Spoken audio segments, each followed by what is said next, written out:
ପିଲାଦିନ ଏମିତି ମାଲ କେବେ ଇଏ ପିଆଳର ନା ପକେଇଲାଣି ଦେଖି ନାହିଁ। ଓ ମିଷ୍ଟର ହେ କଣ ମାଲ କହିଲ ନା ମାଲ କାକୁ କହିଲ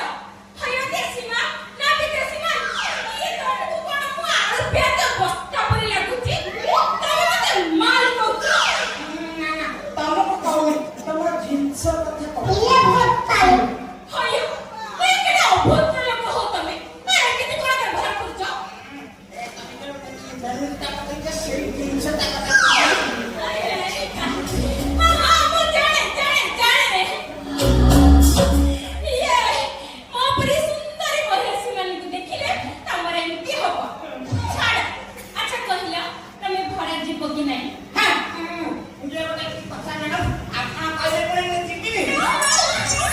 Give me